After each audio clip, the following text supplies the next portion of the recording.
Vítám vás u dalšího videa z Abyssu. Jsem mega rád, že opět jsme tady v Abyssu.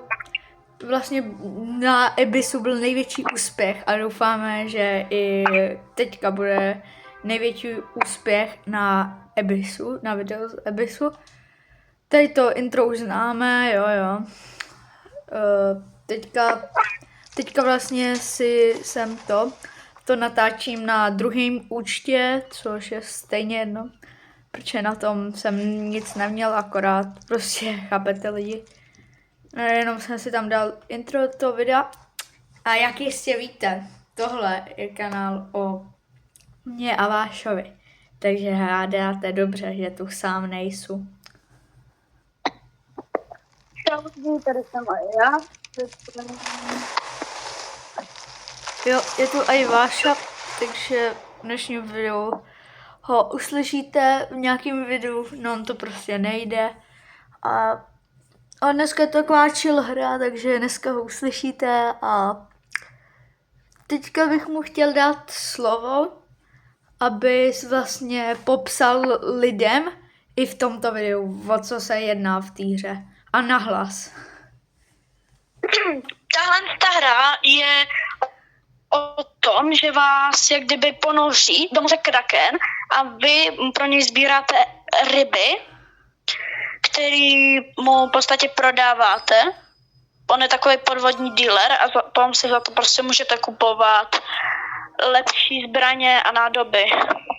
Ano. Je to něco jako Forge a Fish dohromady.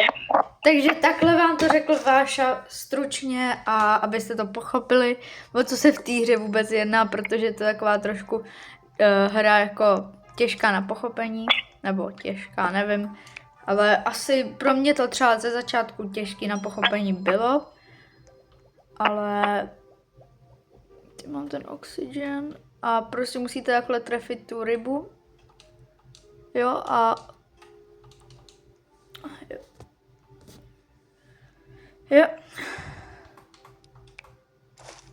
Musíte jít takhle trefit tu rybu.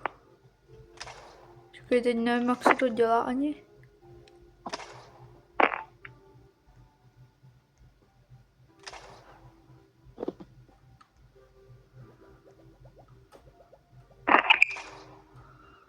Jo, takhle.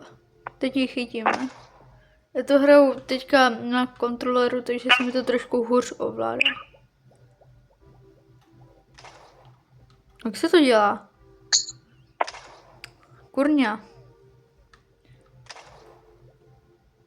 Proč jsou to dvě ryby v sobě? You ready to catch some fish? Catch fishes basically.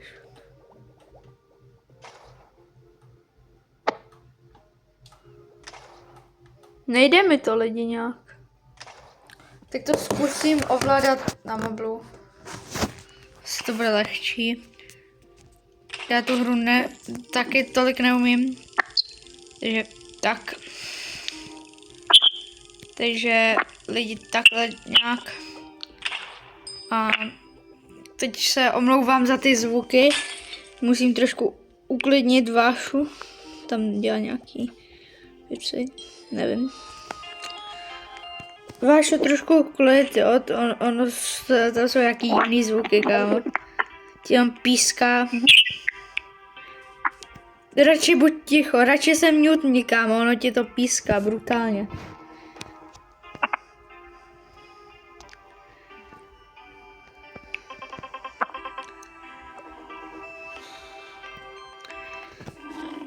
Za mě tohle jako fakt chill hra. Opravdu doufám, že už se nám podaří jako nějak pořádně, abyste mohli slyšet dobře Vášu, který by se měl teď stlumit, ale neslumil se, bohužel. Lidi. Já mu to asi musím říct ještě jednou. Vášo, stlum se, jo? On mě asi neslyší. A to je jedno. Prostě potřebuje... Pokusíme se... Stlumil, jo? No, neslumil se ještě. Dobrý, už se stlumil. Takže Vášo, jestli mě teď slyšíš, tak nepromluv 5 sekund. 1, 2, 3, 4, 5. Jo, dobrý, tak mě slyší lidi a on teď bude mutenutý, protože se to nějak seká. Ale prostě v tomto videu se budeme nějak snažit chytit ty ryby, ale zatím mě to vůbec nejde, lidi. Konečně mám rybu. Takže tak. A kdyby se vám líbilo třeba video ze šavarmy, což mohlo by být úspěch, ještě to na tomto kanále nebylo, myslím, tak určitě nám napište do komentářů nebo něco takového a my vám poskytneme prostě to, co se vám bude líbit. Jo, to by možná pro toto video mohlo být všechno. Váša se unmutne a ještě se rozloučí i s vámi, takže já se zatím rozloučím. Čau. Teď se rozloučí Váša. Čau lidi. Čau, děkujeme za dívání se na toto video a čau.